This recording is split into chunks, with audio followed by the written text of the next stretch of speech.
Cowboys Nation, to another episode of Sons of the Star. I'm your host, Dallas. Joining me again, as always, your favorite, Cowboy Reg. What's going on, Cowboy Reg? Hey, I'm doing all right. Hope everyone's well tonight. Got a lot to talk about. I'm fired up. Yeah, it seems like Thursday is the best days to is the best day to record these episodes because 2 weeks in a row we've got hot defensive coordinator news, and we're going to get to that very shortly. Before we start the show today, I'd like to propose a toast to a fellow Cowboys fan that we lost this week, Toby Keith. Should have been a Cowboy, right? Cheers, Rest in brother. peace, Toby, friend of the Cowboys. Yeah, that was a sad one. If anyone hasn't seen the video of him doing was it Monday Night Football montage of Yeah, he did the that. Dallas Yeah. Cowboys should have been a Cowboy?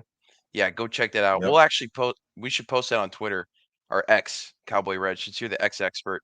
Let's post that on X after the show today, so all our listeners can take a watch. All right, I'm so on it. before we get into defensive coordinator news, what we just heard a few hours ago, we're recording a little late tonight because we wanted to watch. Unfortunately, we watched the NFL awards, but we wanted to be able to talk about it. But first, this week we're going to get into X questions or Twitter questions. You ready for some questions, Cowboy Red? I'm ready. I'm ready. Yeah, like we say, if you leave us some questions on X, we will give you a shout out on the show. We'll read your question and we're going to discuss it. So first, from Marco this week, if the Cowboys have a mediocre season, will Dak waive his no trade clause? Cowboy Reg. Well, Marco, we talked touched on that a little bit last week. He's technically in the last year of a contract because the next couple of years is dead space or easily canceled. So he doesn't have a no trade clause after this year. He's currently on a no trade clause. What I've proposed is an extension without a no trade clause, which would satisfy exactly what you're asking, which would make him tradable in the future. Right now, he's not tradable. He's got the no trade clause in, so there's nothing the Cowboys can do but play him at this point and extend him and add that trade clause to the extension or the lack of the no trade clause, and then that solves the problem for the Cowboys. So that's I believe the direction they'll be going in. Yeah, regardless of kind of what happens with Dak, whether I think it's safe to say, from our point of view, he's going to be extended in the offseason. I don't think they let him play that last year with that massive $60 million cap hit. I think they're going to make some moves there for Dak. So it's either like Cowboy Red shed, you're either going to restructure his contract and throw in, get rid of that no trade clause, or maybe Dak will want to add get rid of that no trade clause. I think it's a good move for him and the organization. It's not saying necessarily that we're going to move on for Dak after next year, but it just gives both parties more power because, like we said, you know we might be going all in next year, or at least the next couple of years. And we know if next season ends up being a disappointment, that there's going to be some major changes to the coaching staff, to the entire organization. So Dak is getting up there in age at this point. I know it seems like he's still new to the league, but he's been in since 8 years. 2016 now. So yeah, so he's going on his ninth year. Um, so he's gonna want to be on a winning team. So if the Cowboys don't have a good year next year, God forbid, or you know something happens with Dak where they want to move on, he's going to want to go to another team as well. So I think it benefits both parties to have a no trade clause. All right, sorry, I keep getting hung up on that. To have a trade clause in there instead of the no trade clause. So I see some restructuring happening there. I've taken my tinfoil hat and I'm all on board with Cowboy Red here. I think, if he was calling some more shots instead of Jerry Jones, maybe we could have a couple more than 5 Super Bowls. So, um, yeah, Marco, that's a good question. Hopefully, something gets sorted before the results of next season. But I think with your question, if the Cowboys do have a mediocre season next year, I think the future of Dak is very questionable at that point, whether it's his decision or the Cowboys. So good question, Marco. Thanks again for posting this week. Okay, we have another question from Micah Parsons Enjoyer. Um, their question is, do you think the Dallas Cowboys have a culture issue in the locker room and the front office? If so, why do you think that is? Oof, this is a heavy one. This is a good question Yeah. because I have some strong feelings on this, Cowboy Reg. If you want to let me go first, and then you can counter. But Yeah, I've yeah. been I've been I thinking want to about this hear it. question quite a bit. All right. Let's go. So, do the Dallas Cowboys have a culture issue in the locker room and in the front office? Yes, is the short answer to me. Um, it's not necessarily a negative culture issue. It is an overall culture issue with how successful the organization has become.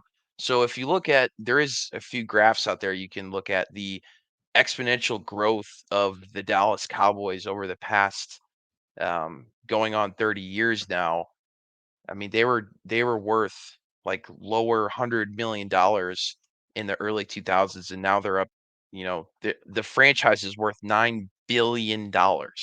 It is the most successful, most profitable franchise in all of sports. It's one of the most profitable, successful organizations in the world, really. Not even sports related, just like business related, right? It's a cultural icon. There's so much that goes into the Dallas Cowboys, right? And I think from a locker room perspective, guys see the potential to really tap into their own growth and their own brand while being a Dallas Cowboy. They can start their own clothing company, like I'm representing right here, the True Brand hats. No free ads, but if you want to sponsor us, please do. This was a company started by Dak Prescott and Ben DiNucci, and you can see all the guys wearing them. But that's just a small example. Guys can go into the Dallas Cowboys organization and really grow themselves as an icon and as a person. And they're so good at branding. The Dallas Cowboys are so good at branding that guys see like massive success while they're being a Dallas Cowboy to improve like their net worth, and all that. And they're obviously, they should do that, right? They have every right to do that. But do I think it detracts from the success of the team, especially when it comes to postseason success? Yeah, absolutely. I think we have an extremely talented group of players, but I don't feel like the passion to win is there as much as it is for other franchises. That's just from the individual standpoint. Obviously, we've touched on the front office, like we talked about. If Jerry Jones was the general manager for any other team, he would have been fired a long time ago. But if you look back to success, what is success in the NFL at the end of the day, right? You want to win Super Bowls. The Dallas Cowboys have the second most Super Bowls in the NFL. We haven't seen a Super Bowl in, I'm a bad math guy, but 28 years, right, at this point? Right, Cowboy Red? You going? It's going to be 29 here in a few days. Yeah, so 29 years. So we haven't won a Super Bowl in 29 years. We haven't been to an NFC championship in 29 years. You have guys like me that have gone my entire life without watching them win, even go to a Super Bowl or go to an NFC championship, let alone win a Super Bowl. Um, but I still watch every game and I still tune in, and I think the fan base is so dedicated and it's such a popular brand that regardless of the success of the team, the continual growth of the Dallas Cowboys has not stopped. It's actually grown exponentially. So wins don't correlate with money and financial success of the franchise. Now, I'm not saying you should go out and boycott our favorite team here, but I think for a lot of fan bases that doesn't fly. I think the Dallas Cowboys attract, such a large diehard fan base that regardless of wins or losses, we continually tune in to the games every week. And I don't know what that is, but eventually the dam's going to break, right? So, do I see this continuing to grow? I don't. I think the Cowboys are at an extremely crucial point of their franchise right now. Um, Jerry Jones doesn't have a lot of years left. Um, it's not like the the team is going to start, you know, regressing when it comes to revenue, but I don't know, maybe they might. If they don't win in the next like 5, 10 years, I don't know if this continually can grow forever.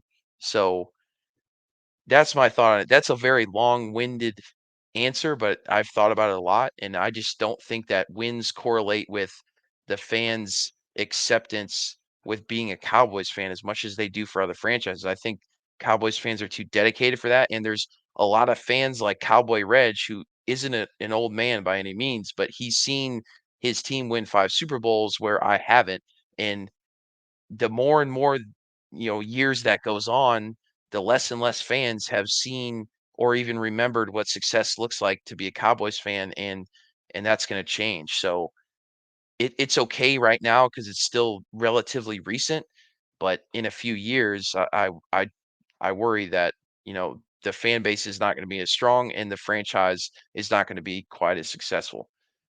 Again, very long-winded, Cowboy Reg. I'm very passionate about this again because I've never seen the Cowboys have that big of success. So what are your thoughts on this question? Do the Cowboys have some type of culture problem?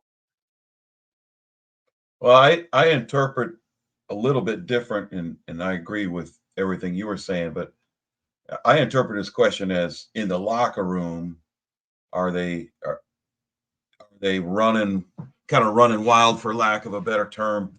Are they disciplining? Are the coaches disciplining them? What kind of culture is being created there? I relate it to the hire today.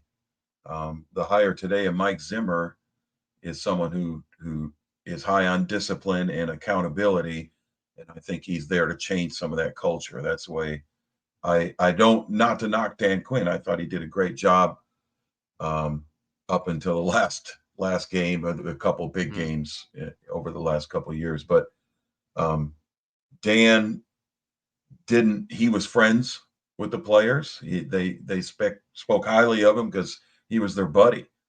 And I think at some point you need some discipline and accountability. When they went in at halftime in Green Bay, you would have thought that defense would have came back down and locked Green Bay down, but they actually just kept giving up points. So there may have been a culture problem there that maybe Mike Zimmer's here to correct. That's what I'm hoping. So that's how I interpret the question. A little bit different than yours, but your answer, but I agree with what you said as well. Yeah, I don't know how you fix that issue, but eventually, honestly, what it takes is if the Cowboys don't win anything in like 5, 10 years, like you got to stop being a fan. I don't know if I could do that myself personally, because you get to the point where it's really hard for me at least to ever think about changing your team. But honestly, that's kind of what it would take. Where the less successful franchises, the franchises that aren't worth $9 billion, basically, they don't have that luxury of even if you don't have success, you sell out every game. People still want to go to AT&T Stadium and they still buy all their Cowboys gear and they're still a proud fan. Other franchises do not experience that. And that's also why, the Cowboys have so many haters. But it's just like the Cowboys are always in the news, so I don't see it changing. And I think they still succeed enough, at least during the regular season, to where they stay relevant. So I don't know if it's going to change, but that's my biggest thing is regardless of wins and losses, they continue to have success as a franchise, and that probably won't change anytime soon. So that to me is a culture issue because your success as a franchise should be based off of wins, right? Um, and they still are one of the most successful franchises when it comes to Super Bowls in the NFL. Um, but hey, kudos to Jerry Jones because like we said, he's a businessman and he's managed his business insanely well. So, what are you going to do Yeah, about and it? I think We're as long as you're in second place, so you got 5 Super Bowls, you still say, I'm still cheering for a team that has success. But 5 or 10 years from now, if you haven't added one, they're not going to be in second place anymore. They're hmm going to be in fifth place, or sixth place. And then you start looking at like, man, I really don't have a reason that I'm this big of a fan unless I live in that area. I would never change teams. I would hope you wouldn't, but a lot of no, fans that are fans from other areas, I think, would go to their home team at some point. So that culture needs to change as well. That winning in the postseason. You look at regular season wins since Jerry took over; they're right there. If not the Yeah. most, they're one of the top. But it's postseason success that they need. Yeah, for sure. Um, I think there's a lot more time to talk about this in the offseason, but thank you for your question, Micah Parsons, enjoyer. Hit us up again for any questions. Yeah, that was a good one. Um, we have our last question today from Jason HHI. Again, another question. He gives a shout out last week. You appreciate it, Jason. Why does everyone hate the Chiefs, myself included? It's not really the players besides Mr. Pfizer or Travis Kelsey. It's all the annoying assholes around the team. For example, Mahomes, his wife, brother, and Taylor Swift. Um, and I don't know if you saw, but Brittany Mahomes is apparently now a Sports Illustrated model. So the success continues for that tree of Chiefs. So Cowboy Reg, why does everyone hate the Chiefs? People hate winners. People hate success. People are haters. That's where the term comes from. The Chiefs have success, and the media, the mainstream media, eats those stories up. So they overwhelm us with, Mahomes and his wife and Kelsey and Taylor Swift. It's all over the news, mainstream media, not just the football news, and people get sick of it, so they start hating on it. Um, you know, I I understand it, and it's very similar to the Cowboys. We have more haters. We might have more fans, but we also have more haters. And now teams like the Patriots experience that hate, and now they're no one's hating on the Patriots anymore because they're not winning. So who they hate in the AFC? They hate the Chiefs now, the most successful team.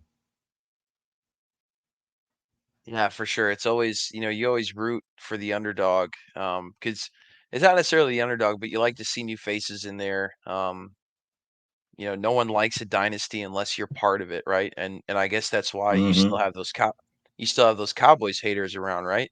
And you're gonna have like my generation is gonna grow up, disliking the Patriots forever because we saw them win so much.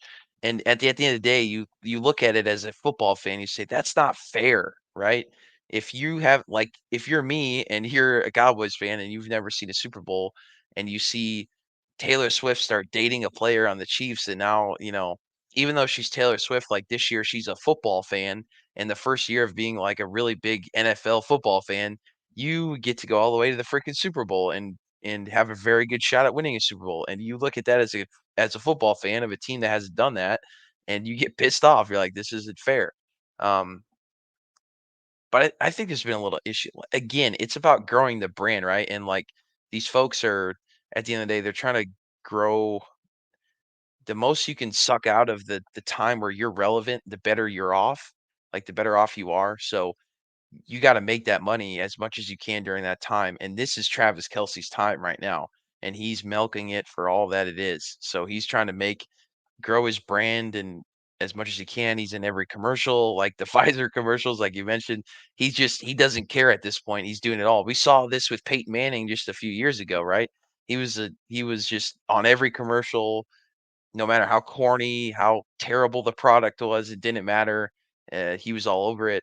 Um, and Mahomes and Kelsey and even Andy Reid, they're all doing this right now, and it's nauseating, right? Because you can't get away from it. So I get what you're saying, Jason. And the Mahomes family has had some like issues when it comes to his wife, like dumping champagne all over fellow fans, like in one of the games. Obviously, you know how annoying his brother is.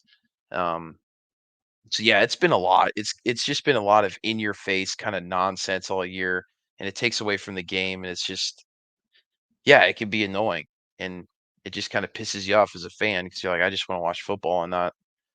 But it's not all their faults, like, it's not all Taylor Swift's fault, like, the media is also playing off of that so they can get more ratings and more money as well, so I don't blame it all on them, but it's just a lot. But, thank you for your Twitter questions, your X questions today. We got some more this week, so we hope this continues to grow, and we love to interact with y'all. So keep leaving us some questions, and it gives us some great topics, especially in the off season to talk about. So thank you. All right, moving right along here. So back to our exciting announcement, Cowboy Reg. We were gonna sit on here and talk about all the potential defensive coordinator candidates that were being interviewed, who we thought is gonna get the job. But we have our man. Um, it is Mike Zimmer. He has been named the. Is he officially been named or just? He has not officially been named as of we record this at 11:43 p.m. Eastern time on Thursday night. Yeah, However, Jerry clearly said, I watched him on the red carpet at the NFL honors today, that he had been on the phone with his new defensive coach, he called him. Good old Jerry. Forgot the position, the official name of the position. He's going to go with coach here. But he's been on the phone with coach on the plane on his way here.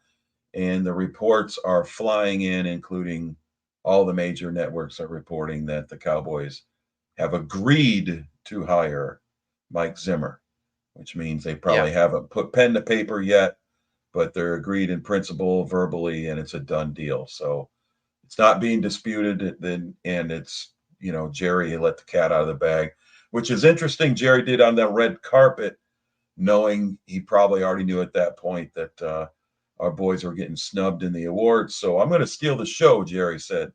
And instead of people talking about your awards show, they're going to talk about my new defensive coordinator. So he let the cat out of the bag right on the red carpet. I love it. One of those moments where I say, Jerry's all right. Jerry still has a good sense of humor in him. yeah. He was taking a lot of shots at the awards tonight, but again, he continues to grow our brand and continues to be at the forefront of everyone's minds in the football community. So, And the man, camera no loves matter him. They can't keep the camera off him. Wherever he it's is, the true. They camera's really on. can't. I know it's insane. They showed him probably 4 or 5 times within like the first 10 minutes of the awards. Um, but anyway, hey, Mike Zimmer is our guy, and this is not a guy that we talked about last episode because I don't know why, and we keep up with the Cowboys news. We're scrubbing through X every day. We're looking for things to talk about on the podcast. So we try to stay up to date as possible, but really not until last weekend, you know, did he really become a name that's been thrown out there. And I think as soon as he did, everyone, and that's probably because he's been out of the league a few years.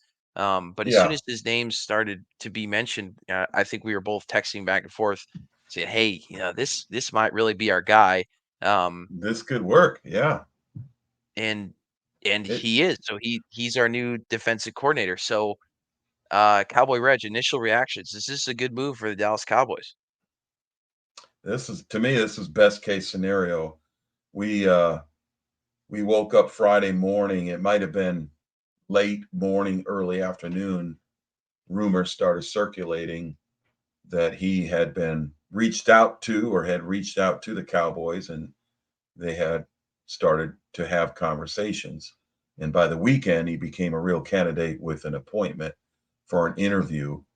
And the more we went back, and we know this guy, we remember him as a coach in Minnesota, and I think he did work with the Cowboys. And we do our homework, and we find out that he did a great job for the Cowboys. He did such a good job with the Cowboys as defensive coordinator that he ended up going to Minnesota for, correct me if I'm wrong, close to 20 years, something like that, and had success as a head coach. And I think we all figured he was retired and done.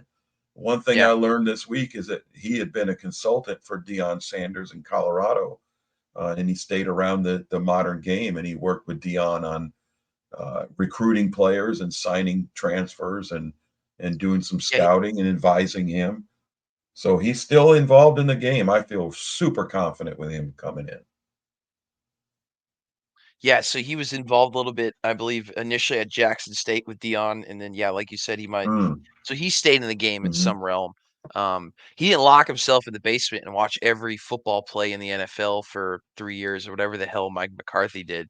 But he I stayed hope in the game. not, because all that led to was 3 or 4 fake punts in the first couple of weeks after he came out of the basement. Yeah, He was it's apparently true. studying the art of the fake punt. I think he played too much Madden. I don't think it was necessarily. Yeah, Not only did that was might he work. must That have might played. work in Madden. And whenever you're Yeah, on your own 30-yard line, you throw the fake punt in on Madden. Hey, you might fool somebody. Cowboy Reg. We actually grew up playing Madden against each other, and he was tough to play because he's either running, a halfback dive right up the middle. He onside kicks every kickoff, or he throws Hail Marys and he blitzes like 7 or 8 guys on every play, and it's tough to beat. So, hey, you know, I especially in those old Maddens where it was nonsense. I played the new Madden, every once in a while, and it's, like, so complex now, but back in the day, man, all you had to do was engage 8, onside kick, throw Hail Yep. Marys, like, those are the glory days. Yep. Yeah, that was some great battles. Yeah, Yeah, man. that describes my playing style, my coaching style well.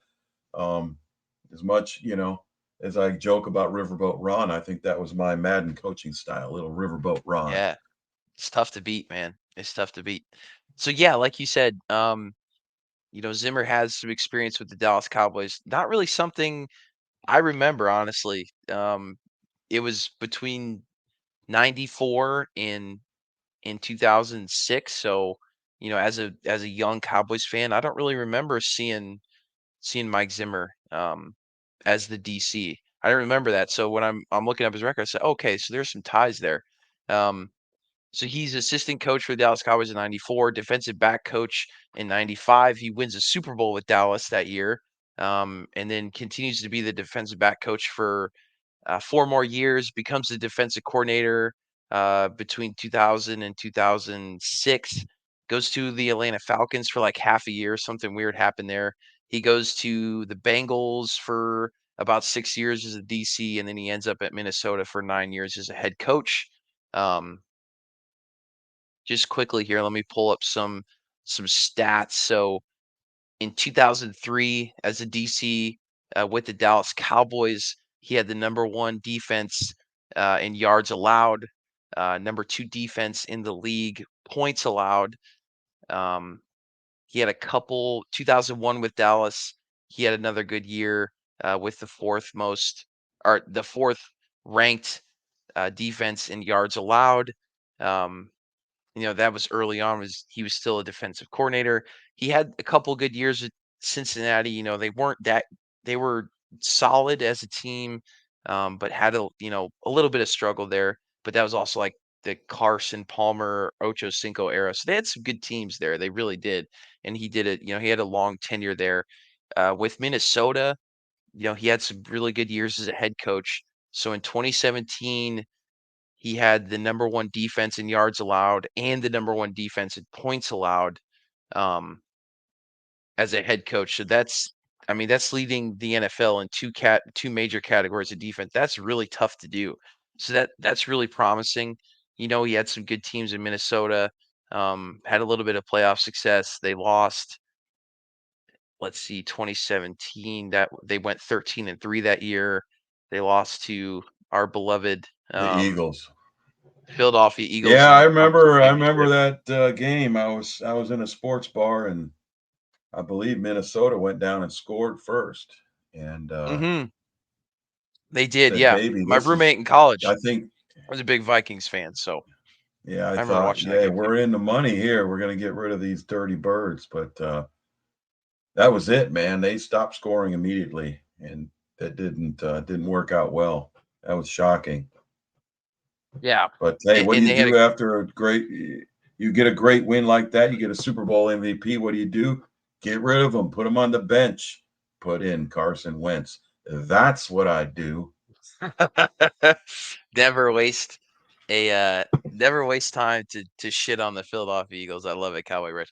Yeah, I think that was the year that Minnesota had all that drama with this because they beat the Saints in the divisional round. Remember all that Yeah, drama with yeah, that the Saints had that pass that late drive? interference. Yeah, Yeah, that pass interference, no call, where the guy just got completely on fourth down. leveled Yeah.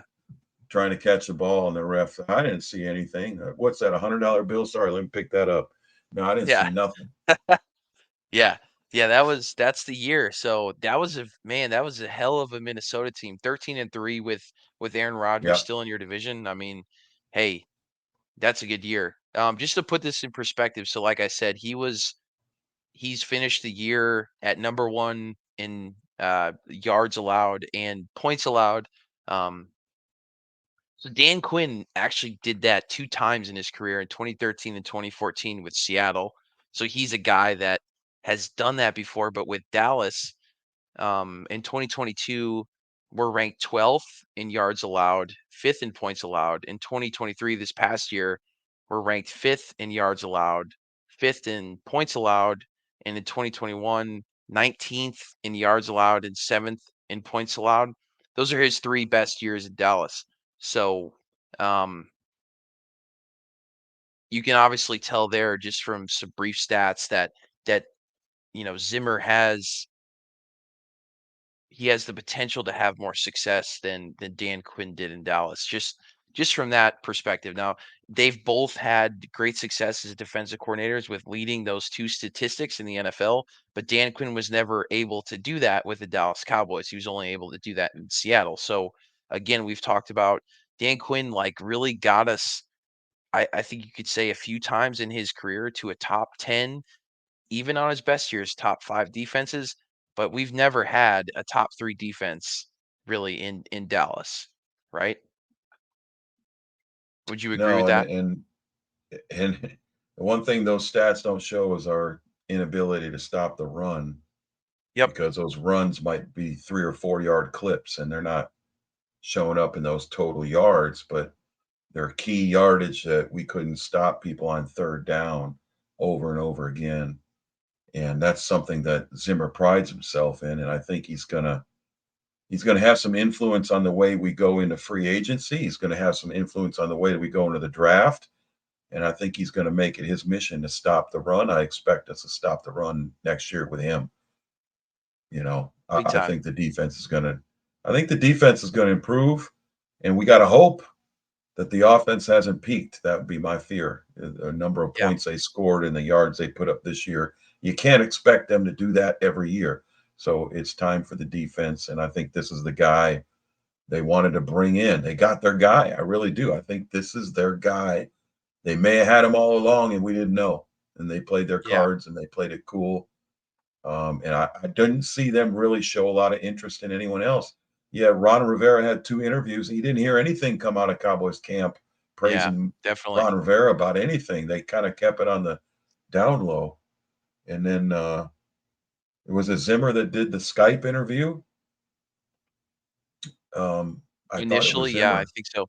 Yeah. Yeah, and people read that as, "Oh, they're not serious," and I read that as, "Oh, they might have their guy. You don't need to even come in, man. You Yeah. just let's just get up on Skype and talk. Let's talk about this." He might have been interviewing the Cowboys. Why do I want to come there? What do I want to come out of my luxury, house and my retirement to come there unless I got a winner? And I think he was the guy all along. I think we got our guy. Yeah, there's a lot of kind of I don't want to talk about it at all this episode because we have some more to talk about, but in the off season, I want to dedicate a full episode to the Mike Zimmer defense and what that's going to look like. But you're totally right. This influences our kind of our off season, and I think the moves in the off season will show a lot on, when it comes to free agents or re-signings, what we're going to do in the draft. There's so much that's going to go into this, but at And a you're high telling me level, he was with the Cowboys in the Jimmy Johnson era. He wasn't defensive yeah, coordinator, but he was there. He is trusted by the organization. He's not coming there unless they made him an offer he couldn't refuse, and that has to include having influence on free agency and the draft. So I think that he's the guy. He wasn't desperate. He didn't need the job. There was a couple other guys no. that I think applied that needed the job to go further in their career. And Zimmer he doesn't have anything left to prove, but he's coming back because he wants to do it again. And I think that's exciting for us. Yeah, it's huge just to have a guy that's coached on the Cowboys when the last time they've won a Super Bowl. I think says a lot. He's gonna have a little bit of pride in the organization. That's his only Super Bowl too, so he has that strong tie to Dallas. He knows what it takes to be a Dallas Cowboys team that wins a Super Bowl. Like, I think the alumni of the Dallas Cowboys from the '90s will kinda circle the wagons around him, and they'll be pumped up, and they'll like him because he used to be their coach, right? So, you got these guys like Dion, Michael Irvin, Emmett Smith that have all spoken out publicly about the disappointment the Cowboys say, okay, this is a guy that we were able to get behind. Obviously, he's a Jimmy Johnson guy too. We really hope that Jimmy Johnson is around the team more this upcoming year because I think that would do a lot for the team, and just bring like some of that pride back of the Dallas Cowboys and that success back. And he's a hard-nosed guy. He's old school, like you said. Accountability, um, is gonna be a big thing in that locker room, and it's not gonna be about a bunch of individuals anymore. I think he's gonna clean up some of our penalty issues, um, and like you said, Dan Quinn is a great coach, and he connects with players at a good level, but I don't think that's what they need right now because that hasn't had success in the long run, right? Um, we don't really need a players coach at the defensive coordinator position. We need a hard-nosed guy that's gonna hold this team accountable and get the very most out of them, whether the players like it or not. And I think that Mike Zimmer is the perfect guy for that. So at a high level, this is what Mike Zimmer is known for, and he's been in the NFL a very long time, right? So he uses a 4-3 base. So looking at four defensive linemen, three linebacker, and then a 4-2-5 nickel package in passing situations. All right. He plays press man coverage, which is a good sign because that's very similar to what we were doing with Dan Quinn. He also mixes up his use of safeties quite a bit too. Until the Green So Bay game. We get the Green Bay right, game, we're not playing exactly. press anymore. Yeah. Um, and he uses a ton of blitz variations. He's I think looking at some initial film from those Minnesota teams, very confusing what they're doing on defense. He likes to play that um, when he uses kind of that 4-2 or 4-3. He likes to.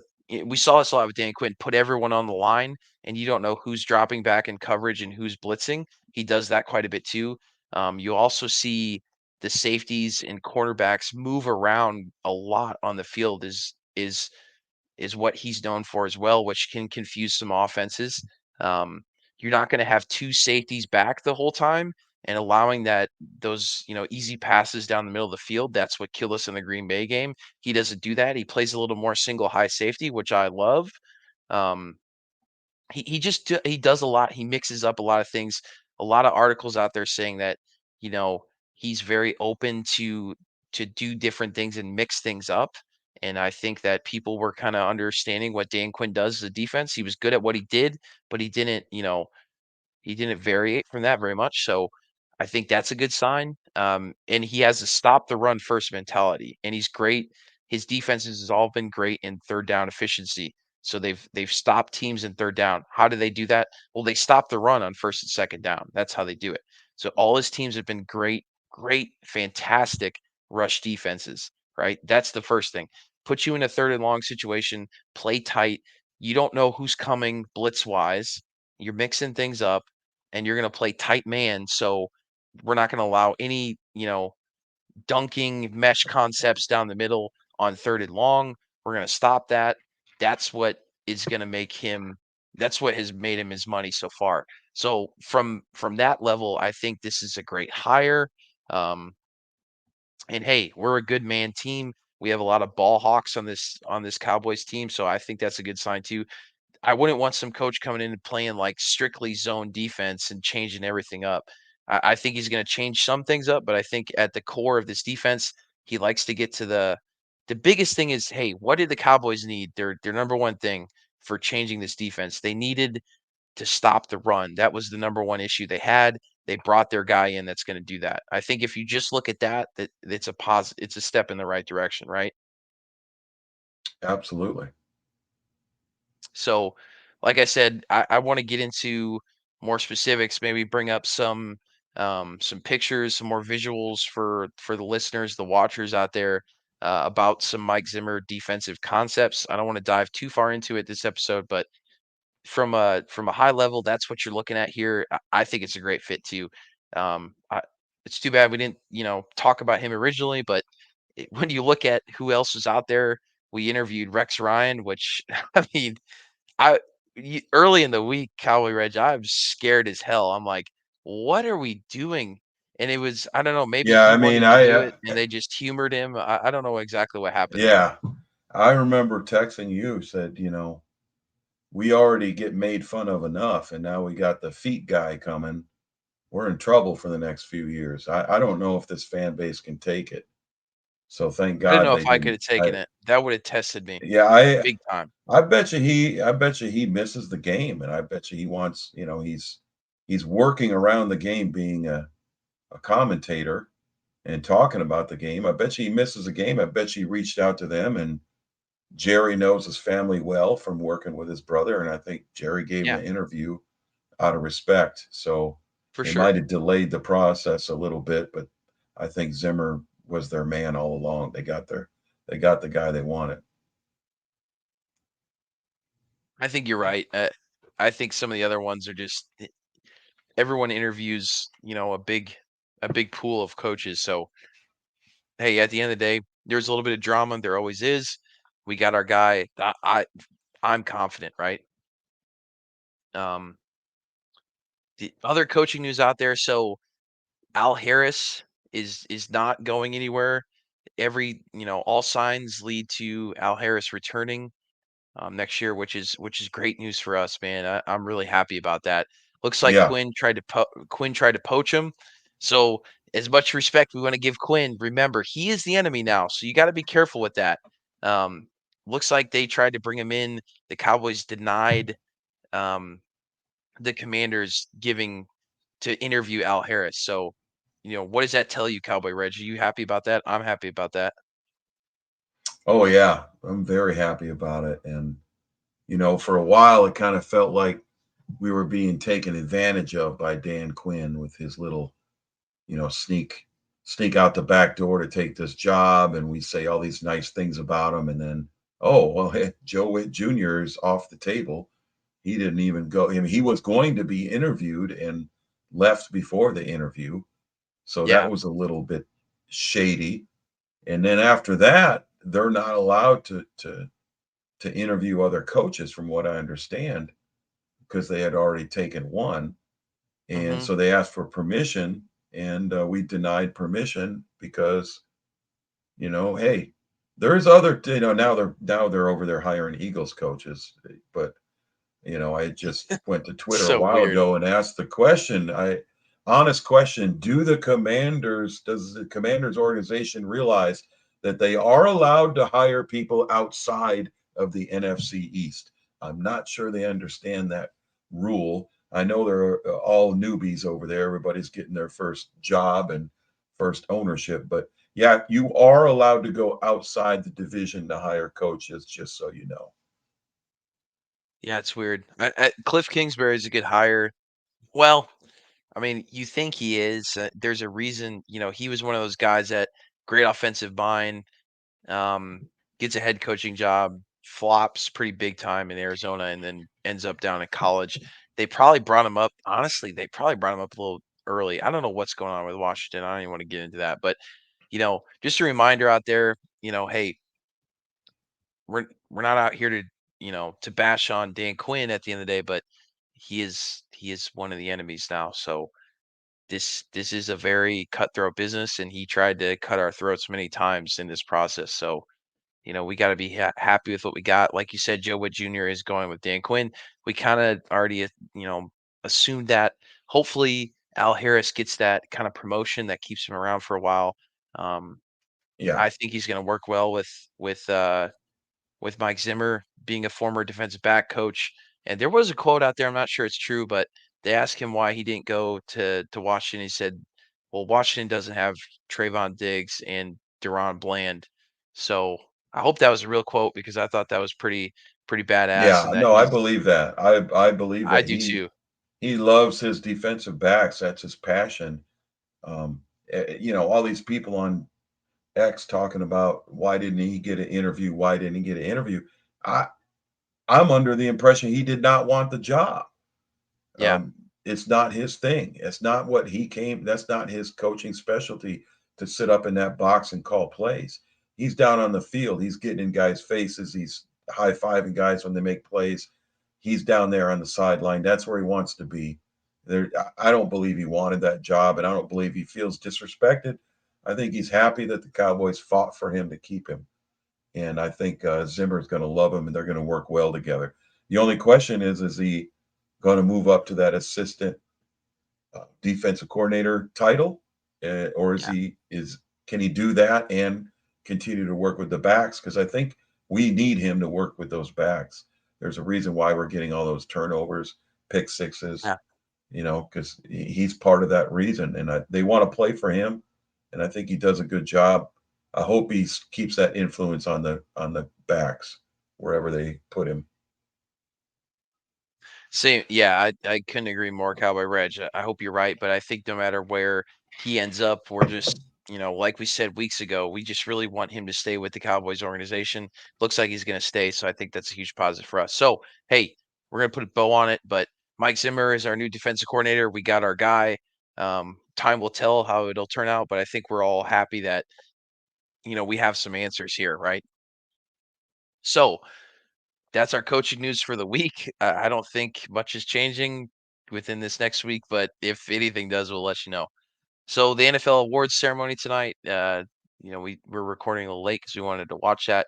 So the Cowboys had a lot of nominees tonight, but we did take the play of the year, that 92-yard pass from Dak Prescott to CeeDee Lamb in the Lions game.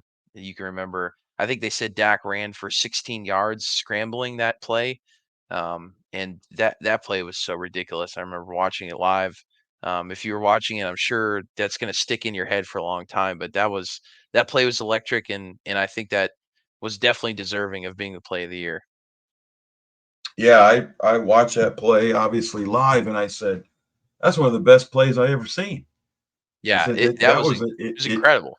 is it's a 9 point play because they had him taken down in the end zone for a safety, and he scrambles out of it. He breaks a tackle. He scrambles out of it, runs up to about the 3 yard line, and just throws the ball 50 yards in the air or more. CD catches it, and he's gone. So you score 7 on where you could have just had them score 2, and they get the ball back. So it's at least a 9 point swing right there. You know how that game ended and how close it was. Yeah. That was play of the year. That was amazing. That was a great start to our night. And I turned to your mom and I said, that might be the only award we get tonight. And I unfortunately was right. Yeah, I thought the same thing. I thought the exact same thing. So that was a positive, like I said, to start tonight. And we got a lot of Jerry Jones coverage. Um, Micah Parsons was up uh, presenting one of the awards. I can't remember what it was now. Apparently, she was some famous TikTok girl. My wife was telling me, but I don't know who she was. Do you remember what award that was that he was presenting?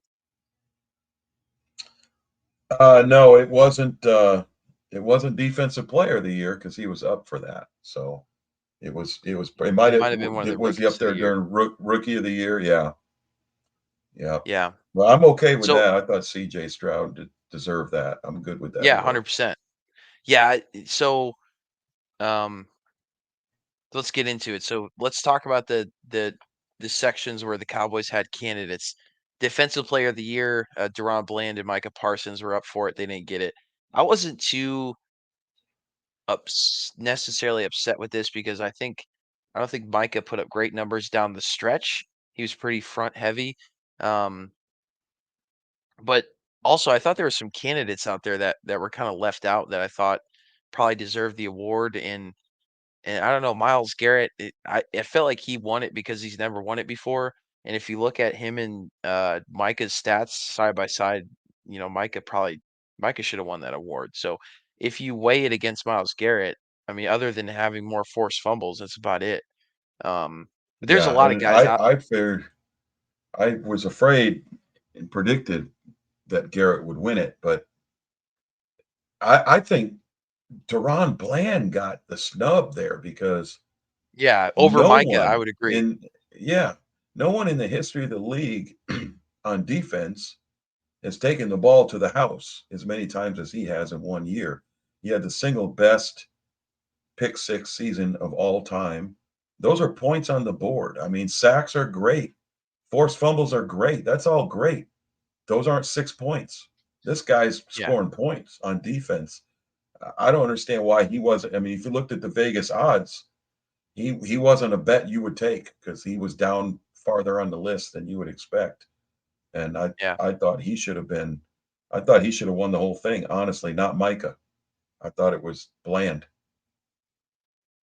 Yeah, and I think it's because in some of the games he did allow a lot of yards, but, like, the thing is, like, Yeah, the that one game Seattle that he allowed.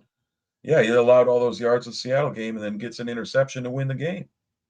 So I mean, yeah, that's the game that stands out to me. I mean, it's yeah, like, you can allow a lot of yards, but if you make a interception, if you make a play like that, because 'cause you're playing aggressive, right?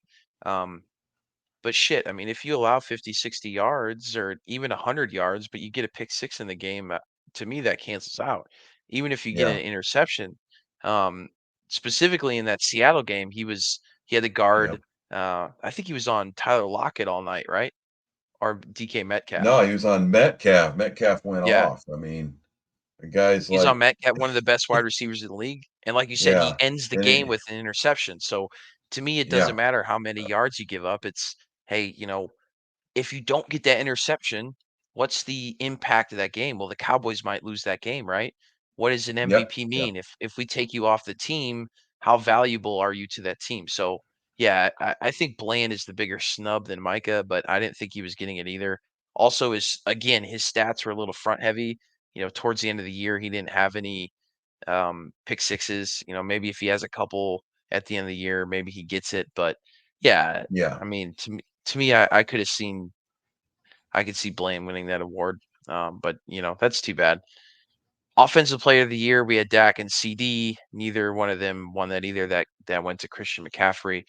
Um, and then obviously we yeah. know, That's just the non-quarterback award. They yeah, unofficially have decided that the MVPs for quarterbacks, but I thought CD had a shot. I mean, he put up most ridiculous receptions in the video NFL. game Yeah, numbers. Yeah, I mean, yeah, just crazy numbers. But McCaffrey does it all. CD's starting to do it all, though. They do hand him the ball. They do have hmm plays where he's a running back. They have plays where he takes screens. I mean, he does it all. I think it was for me, it could have been either way, but I'm going to accept McCaffrey because his team's in the Super Bowl and he is the reason why. So yeah, he one hundred fits the percent. criteria. Yeah, I think that CD might have had a shot. I didn't see how that ended up being ranked. I don't know if CD was in second. We'd No, have I to don't look that know. up after the show. Um, but yeah, like I said, most receptions in the league, that's tough to do. That takes a lot. But yeah, I mean, I can't. I'm not gonna sit here and argue that McCaffrey's not the offensive player of the year. It's close, but we didn't win that one either. And of course, like we all expected, MVP went to Lamar Jackson. That's the one that is going to kind of piss us off as Cowboys fans. Unless Lamar's in the Super Bowl right now, I think you look at, like we've said, they're very similar guys. They put up good numbers in the regular season and then they don't have success in the playoffs. But the MVP is a regular season award, and I'm going to read you some stat. I'm a big stat guy, Cowboy Reg. Because facts Yep. facts don't really care about your feelings at the end of the day. So I'm going to read the facts and okay, so I'm not going to put names here. I'm just gonna you're gonna figure out who it is, but I'm gonna talk about each quarterback and which one should be the MVP. So quarterback number one has a better completion percentage. He's got 900 more passing yards. He has point 0.2 less passing yards per attempt, but he's got 40 more passing yards per game. He's got 12 more passing touchdowns. He has two more interceptions than the other quarterback. He's got a better QBR. He has about a third of the rushing attempts as the other quarterback. He has about 600 less rushing yards than the other quarterback, 1 yard less of rush per attempt than the other quarterback, and he only has three less rushing touchdowns than the other quarterback, and he has more fantasy points than the other quarterback. Um, that was Dak Prescott, in case you're wondering. So he's got a better um, completion percentage, way more passing yards, way more passing touchdowns, more passing per game, better QBR, just a couple more interceptions. But I mean, 9 interceptions compared to 7 isn't that big of a deal. But the only difference is he didn't run as much. So, I mean, what really is that award? It's an anti-Cowboys award. We can't let a Cowboy win it, apparently. Dak did, and people don't understand that this award is based on regular season only. They're not allowed to look at the playoffs. So you Yeah. can't say, well, Dak didn't do this or that in Green Bay. Well, he actually threw for 400 in Green Bay, so that wouldn't have hurt his stats. Probably would have helped him actually, if you want to count that game. But he But has even more if you total do count that touchdowns. game, like Lamar had a Yeah, that's what I'm shitty saying. game last week. So, Yeah, yeah. yeah. I mean, it's just that award apparently was decided before they sat down and looked at those stats because we heard it all year. Every time that the Ravens played, they would say the presumptive MVP or MVP candidate, future Mhm. MVP. They just kind of gave him that title, and then I think that's what they went with. And they were sadly, like you, they were sadly disappointed to see the way he played in the playoffs. But yeah, that it was no surprise to me. I called it. I knew it was going to happen. Yeah. Yeah. But Me too. it still doesn't make it right. It was wrong. But I'd rather have Dak win a Super Bowl than win an MVP. So he hasn't Yeah. won either one of them yet. So let's hope the Super Bowl comes before the MVP. Yeah, I mean, I just read you off those stats, and what people are going to say is Lamar doesn't have the tools that Dak has, blah blah blah, which I No, disagree with. it's ridiculous. I mean, Lamar had the Ravens. They showed up on all aspects of it. In that game against the Chiefs, other than Lamar. If Lamar makes a couple more throws in that game, they win. So if you put Dak Prescott on the Ravens team, they are Super Bowl champions this year. That's what I think. Nothing else changes. If you exchange the quarterbacks, you get the same result in Dallas, and I think the Baltimore Ravens win the Super Bowl with Dak Prescott as a quarterback. Yeah, if they call the game like they did against the Chiefs, Dak would have won the game because he makes those throws. But if they let Lamar run more, they might have won that game that way. So it's not necessarily Lamar or Dak in that situation. It's how they called the game to me. If you're using a quarterback as a real quarterback and he's throwing the ball, priority is to throw the ball and secondary run the ball, then Dak is by far better. If you want a quarterback back there that's a running threat, then Lamar's better. But Lamar knows he's going to get hurt if he runs too much. So he tries to control the running, and now we're seeing him as a passer. He's not as good. So it's too Yeah, bad. and he It's needs too to bad they gave him the and award, but yeah. I just don't get he didn't have the season he did the last time he won MVP. Um, I don't know, like I said, it's supposed to be a regular season award, but that because it's after the games, like that bias I think definitely comes into play. Whereas if the Cowboys were in absolutely. if they if they made it to the NFC Championship game or if they were playing on, this Sunday in the Super Bowl, I think Dak wins that award all day. There's no question about that. So at the end of the day, it's awards, like there's gonna be issues with it. Um, it sucks. I think Dak definitely is more deserving than Lamar. But, it is what it is. Like you said, we're both in the same scenario right now. Both quarterbacks have shown great success in the regular season, not been able to get it done in the postseason. We'll see at the end of the day, it's going to be about which quarterback can take their team further in the playoffs. And I don't know. I can't tell you if it's Lamar or Dak. I surely hope it's Dak, but I guess time will tell, and that'll be the real MVP at the end of the day. So, I really don't give a shit about these awards at the end of the day, like you just said. Um, we want to win Super Bowls, so neither quarterback is doing that right now. So we'll see which one can do it first, and then you can have your little MVP trophy. But we're trying to win Lombardi, Rather so hoist the Lombardi. That's what I want to see. and Lamar is in that same boat as Dak right now, but the hate and the criticism is not the same, and that's the one thing that pisses me off. Um, and Lamar gets a pass for his bad performances, and Dak is scrutinized for every little thing he does, and that's from being a Cowboys quarterback. So that's what's annoying. But I want to move on. We good to move on from that, Cowboy Reg? Any other Yeah, thoughts about fair the enough. NFL Let's awards? Yeah, no, they let's. that was a waste of my 2 hours. We should have did the show during the awards. Yeah, but we wanted to see. We want to get the news out to y'all and not watch it live. I mean, there were some good parts about the awards. I love the Walter Payton Award. That's an Yeah, award that Dak has won in the past. That's pretty awesome. Seeing the Hall of Fame inductees was cool too. Um, like I said, we grew up near Chicago, so seeing some of those Bears guys get inducted was cool. Devin Hester being inducted, I thought was cool. Very well yeah, deserving. yeah. He looked good. He looked like he could still go out there and play. Yeah.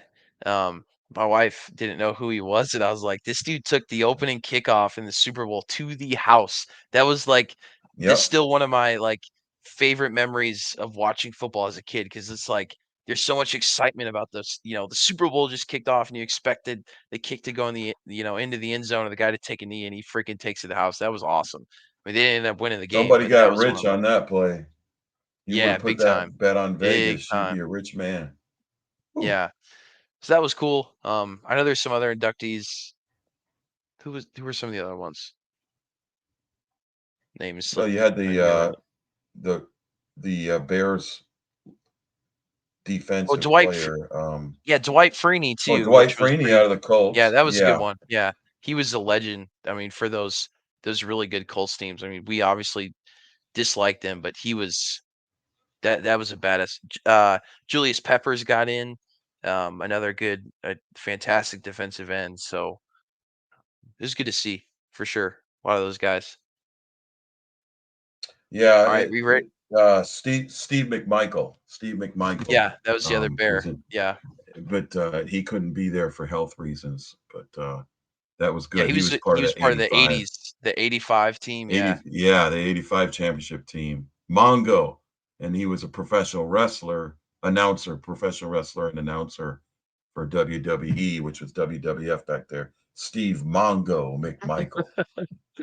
They don't make them like that anymore, man. That's really cool. No, Yeah, that's a lot of mid or a lot of bear. I think because Peppers had a stint with the Bears too, so I think yeah, 3 Bears ended up making it's it in, amazing so how many interceptions he had, along with sacks, and that yeah, stat kind of jumped out when they mentioned that no other player had done that, because you don't think of guys getting sacks is also. I mean, from what I think Micah Parsons has zero career interceptions.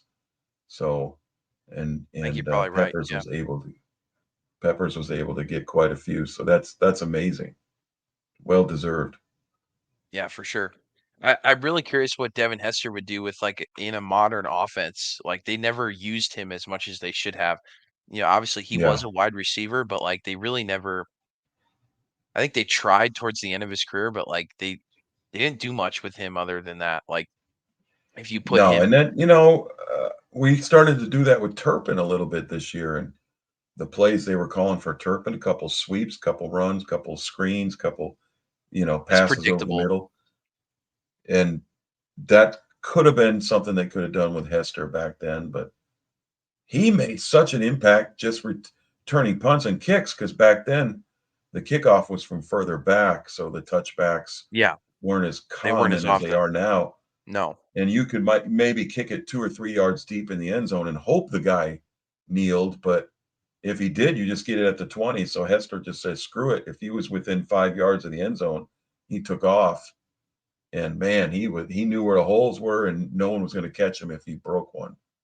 I Yeah. think he had a kick return and a punt return in the same game, He did. which is just Yeah, during that year. uh, You're talking about a guy just Insane. single-handedly throwing 14 points on the board for you. In the Super Bowl, he throws 7 points on the board for his team before they even had the ball, and they still couldn't Yeah. win. Yeah. Terrible. That's Chicago Bears for you, right? That's Bears football for you, man. If that nothing Yep. else. Oh man. Rex Yes. Grossman. Ugh. Don't even say the Well, words. who had you don't I don't even know how you go in a Super Bowl with Rex Grossman thinking you had a chance to win to begin with. They And should have Kyle put Orton was Hesker on in. the bench, right? Yeah. I had Kyle Orton. Kyle Orton could have ran that offense, game managed it, but move on. We're talking about the Chicago Bears. What is this? Yeah. Yeah. Nonsense, man. So let's get into the Super Bowl, right? We have our last game of the year. We didn't have any games to predict last weekend other than the Pro Bowl, which I guess we didn't touch on the Pro Bowl, but hey, CD Lamb scored 3 touchdowns at the Pro Bowl. It was entertaining. I was entertained. Yeah. I don't know why I didn't watch CD's it, I'll not be honest. MVP. Yeah. I don't know how CD didn't get MVP in that for 3 touchdowns. But Dak didn't play because he's having his first child, and I understand that. So the quarterbacks were not impressive that they had, but I thought it was entertaining. I thought the skills challenges between the flag football game were probably more entertaining than the actual flag football game. They are. So Yeah. here's the thing: we all want them to see them play real football. We all want that. However, the last 20 years, probably, it progressively got worse to they literally were not tackling each other. They literally would hug each other, and then the ref would blow the whistle. On the extra points, they all just stood there and let the guy kick. It was ridiculous. So the NFL had to do something. If there's no incentive to actually play, you don't want to put your career on the line for an exhibition game. So they had to do something. I'm okay with it. It's all they could do. You either got to get rid of it altogether or do what they did. And they entertained me. I'll give them that. They kept me entertained. I never turned the game off. I watched the whole thing. Yeah, I did not. I'll be honest. I watched some clips, but I did not watch the game. But it looked good. I agree with you. I think flag football is better than what they were doing in the past. The skills competition I did watch was Brandon Aubrey play tic tac toe with Justin Tucker with the kicks. That was pretty entertaining. Unfortunately, he Yeah. lost, but which I say that thing was kind of BS because like if you hit the area between the squares, it didn't count. Like, if the ball did, I don't know, I just didn't like it. They need to have a longest kick competition. Do they not have that? I don't think they do. No, I don't think they did. That That's that what should the be the fans want old. to see. Yeah, why this tic-tac-toe thing, like, yeah, it was cool, but, like, that's all we wanna see. I wanna see Brandon Aubrey hit a freaking 85 yarder out there, you know? Yeah. Yeah, Like, let's have a seriously, like, put I it on mean, a that could have tee been and see how far you yeah, can kick a field goal. That that would could have that's been they were given 3 points for all these skill. Most of them were just like 3 points. So the skills competition that would be appropriate, 3 point, would be a field goal contest between an AFC and NFC Pro Bowl kicker, who would have been Aubrey and Tucker. And you start at 40 yards, and if they both yeah, make and it, you just move keep back to moving it back. 50. And Yep, yeah, yeah, and see what these guys can do. Um, that would've been that would have cool. That been would've been fun fun. to watch. We They need to So hey, if implement you're that next year. listening, NFL, if you're listening, we got the idea for next year. I mean, he could easily kick, like, in perfect conditions, like, off a tee, like, a 75-yard field goal at least, right? Well, we've seen him do it on the Yeah, kickoffs. We've seen him kick it through the uprights on the kickoff. So without a yeah. pass rush and a little running start, that changes everything. Shout out to Brandon Aubrey. Alright, so you have a Super Bowl poll, right? You asked some of our fans out there of the podcast who they wanted to win the Super Bowl. Do you mind reading that for us before we make our predictions? Well, let's see what the final results are because the poll is technically still open. Okay. So, all right. The Super Bowl is upon us. Who are you cheering for? You want me to go through the percentages? Yeah, go Or ahead. just want me to read the question? Okay. So our options are, who are you cheering for? You can choose the Chiefs, the Niners, Taylor Swift, no one because it's rigged. I'll be watching the Puppy Bowl instead, Yeah, or I just want to watch Usher at halftime. So let's kind of go from the bottom up. Yeah, we had good participation in this poll, by the way. This was actually a Facebook poll. We launched a Facebook page, Sons of the Stars podcast, just this week, and we ran our first Facebook poll. We had good participation. Um, those that just want to watch Usher were 6%. 6% of mm, our voters just want to that's not watch great. Usher. Um, the Puppy Bowl, however, or it's counting me as a vote instead of giving me the results here. The Puppy Bowl, however, is 12%. So they doubled up Usher. There's a Puppy Bowl at 12%. Um, a shocking number of 25% of our voters believe it's rigged, and they're not Oh, watching because I mean, they're not cheering. They didn't say they weren't watching. They're not cheering for either team because they know the game is rigged. So 25% tinfoil hat. and That's your tinfoil hat crew NFL, right there. yeah, yeah. I mean, that's a significant amount. Um, Taylor, I'm sorry, Taylor Swift. You may hear about Taylor a lot in the mainstream media, but when it comes to Sons of the Stars fans, 6% are watching the Mm, game to see her. That's it. So sorry about that, Taylor. Now we get to the Niners. The Niners, you're at 12%. That's not going to do it, buddy. The Niners no, are it's not not that great. popular with our Sons of the Star fans, are not Niners fans per se. But Both not. 38% of our voters went with the Kansas City Chiefs as who they are cheering for. So they are by far the choice of our viewers and listeners. They are going for the Chiefs this weekend. I think that makes sense as Cowboys fans. I think that makes total sense. So thanks for participating in our poll.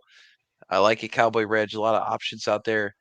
A lot of people thinking, this might be rigged. So hey, at least if nothing else, you have a cult following out there. And your NFL is rigged theory. So I mean, hey, I don't know. It's getting a I little never sketchy. said it. Never said it was rigged. I never said that. I just proposed a question. Is it That's rigged? okay. Okay. Fair enough. Fair enough. So hey, again, thanks for participating in our poll. Um, so we got Super Bowl. What is this? LV 111. So 58, right? Super Bowl 58. Yeah, not a big Roman numerals guy, but Super Bowl 58. Um, Probably the most least desirable matchup you can imagine. Um, Could have especially on been the NFC worse. side. It could have, oh man, it could have been worse. Could have The been Eagles worse. aren't in it this year, so that's a positive. That's what I'm saying. Could have been worse. Could have Could have been the been, yeah, Eagles and the Steelers. Eagles and the Steelers. Woo, that'd have been tough to watch. Don't want yeah. that. No, that wouldn't I'd have have had to happened. root for the Steelers on that one. Yeah, Definitely we would don't have want root that. for the Steelers. So it's not the least most desirable. It's up there, but it's not the least. I would say going into like the divisional round and conference championship round, this would be like all of our Yeah. last choice. So, Yep. Absolutely. um, all right. So here it is, going to Las Vegas, which is pretty cool, at Allegiant Stadium, Sunday at 5:30. Um, we got Kansas City and San Francisco. Surprising. I'm very surprised with the opening odds here. Have San Francisco as 2.5 point favorites. The current spread has San Francisco as 1.5 point favorites. Um, and the ESPN matchup predictor gives San Francisco a 59.4% chance of winning this game. Um, Wow. money line odds, if you want to bet on Kansas City money line, you know you'll make your money. So they're about plus 102. So bet 100, win $102. The over under is at 47.5. So Cowboy Reg, who wins this game? Do you like the spread? Is there any bets that you like when it comes to the spread, the over under or money line? What do you got for us? I got the Chiefs. Um, I know where these stats are coming from. These predictions are coming from, analytics. They're coming from numbers, and they're saying that this is a stronger team. The Niners they got the McCaffrey. They got Purdy's put up pretty good numbers, but they got Debo and they got a good defense. But what they don't have is Patrick Mahomes. One team has Patrick Mahomes. He does it over and over again. This is what? This is their fourth appearance, right? They're 2 and Mhm. 1. They're going for their third Super Bowl to become a dynasty. I think they're going to get it done. I think they're fairly healthy coming in. I would not bet against them in the playoffs until proven otherwise. They're the champs. My money's on them winning it. I bet them outright. Forget about the spread. I'm going Kansas City outright. I don't think it's going to be a high scoring game, though. I'm probably take the under. That's just my Yeah, feeling. 47 and It a half could is be. pretty high. Yeah. It could be. You know how Super Bowls can get ugly if one team gets ahead. That's how they could get over. I see this as a close game. I think it's going to be under. Hmm. Okay. So you got Kansas City on the spread straight up and the under. Interesting. Yep. I like it. Yeah, I don't really understand this one. It's I honestly thought Kansas City was coming out to be 3, 4, maybe more favorites in this game. I when these odds came out, I did not believe it. Um, I work with a 49ers fan, and she was saying that San Francisco was favored, like the Monday after the conference championship round. I was like, "What are you talking about? No, they're not." And I looked it up. I was like, "What? San Francisco's favored by 2.5?" I do not understand it. You look at San Francisco, they've struggled against lesser opponents at home in their last 2 games. I don't think they've looked great down the stretch. Their defense has allowed, a good amount of points in both games. They've really, I mean, last week they had not last week, 2 weeks ago, they had no business winning that game against Detroit. That's not a game you win. That's a game that Detroit had, they blew. Um, I mean, yeah, you came back in that game, but again, like Detroit lost that game. San Francisco didn't win it. Um, and they should have lost to the Packers as well. We talked about that game. Both games, they should not have won those games. They're at home. They're the favorites. They go down early. They somehow scratch their way back. Um, I don't think Purdy has looked overly impressive in either game. Their defense hasn't looked great, but they've found ways to win, I guess. But you look at this Kansas City team, they've gone through the gauntlet. They've faced so much adversity in these playoffs, and I was a big doubter. If you remember, if you're a longtime listener of this podcast, I predicted them to lose to Miami in the first round, right? So they have to play that really tough freezing game, one of the coldest games in NFL history at home. Then they have to go into Buffalo, and it's like there's no way, Buffalo's finally going to get over the hump. They beat them, they take care of them. Then it's like, okay, the Ravens are the best team in the NFL, you know, MVP Lamar Jackson and the Ravens defense. Kansas City goes in and takes care of them. And at this point, they are by far, to me, they are by far the best team, in the NFL. And they've proven that. And with these championship teams, you see them change, they revert back to their championship style when they get in these situations. They have to go through Yep. 17 games of the regular season. They're coming off a Super Bowl championship, so they're like, all right, well, it's not that exciting during the regular season. They have some ups and downs. They have a little drama, a little bit of Super Bowl hangover, but they make it in the playoffs, and then they're like, okay, we won another one. They start playing, all out. Like Kelsey is becoming, the best tight end in the league again. Um, Mahomes is doing whatever he needs to do to win games. They're running the ball well. Their defense is playing great. I do not, I do not understand why San Francisco is favored in this game. I don't know who is betting on San Francisco. I don't get it, but I'm taking Kansas City and the points and straight up. I don't get it, man.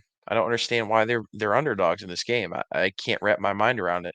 It honestly makes me a little worried. It's almost like Vegas is doing this on purpose so everyone bets on Kansas City and then San Francisco wins this game. Are Like you I don't saying, are you suggesting that this is rigged? Is that I what you're just don't suggesting? I do not understand how the odds makers look at this game and create that spread, especially the opening spread of 2.5 to San Francisco. That's the Yeah, only thing based that on that's what worries me, their honestly, at playoff this point. performances, like you said, they've kind of backed into the Super Bowl. Their And they playoff had to they've performances have not been impressive. you look at the teams Kansas City has beaten, Miami, Buffalo, and the Ravens, right? Whereas San Big Francisco's time. beaten Green Bay and Detroit at home.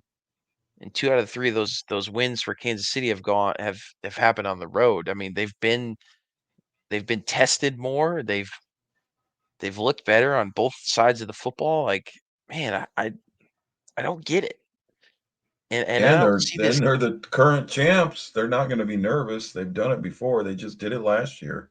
It doesn't make any Yeah, a lot. sense that there's a lot more pressure on the Niners who haven't done it since longer than the Cowboys. They haven't done it since the 95 season where they've won it. So they've got a lot of pressure on them. The Chiefs don't. They're relaxed. They're coming in. This is what they do. I don't know who's betting on them. It is kind of scary that think that maybe they know something we don't know, but yeah, I'm going to That's stick the with only what I thing I know. worry And about. yeah, But we're gonna bring up some stats in future episodes. But we talk about um are coordinators you against over or under? You didn't say whether you're over or under though. 47.5. I'd take the under. I think the Chiefs win the type of games they've been continually winning, more low scoring games. I like this I like a 27-14 type game, maybe 27-10. Man, I would take Kansas City all the way up to like 6 points, honestly. I would be comfortable with them as a -6 in this game. I think they win by a touchdown at least. I don't see how they don't win by a touchdown. I really don't. Maybe I'm just a complete buffoon, but it, I would if this line was at -6 Kansas City, I'd take it. Yeah, yeah, I But agree. yeah, I think the under. I think their defense shows up and they maybe they score more of a late touchdown. I think it's close in the first half and into the third quarter. But I think they win by between 7 and 10. But Steve Spagnuolo has had good success against the Shanahan tree and Shanahan himself. So yeah, I mean, I don't see a reason I why mean, the Niners win this they game. just played Super Bowl a few years ago against each other, so they're Yeah, familiar and they've been in this spot before, and I think you get the same result again. Should be. I think it's going to be closer than you think. I think it's going to be close. I'm okay with 6 points, but I think it's close deep into the fourth quarter. yeah, Kansas City I just can see puts it. that. They're just going to put it away. That's what they do.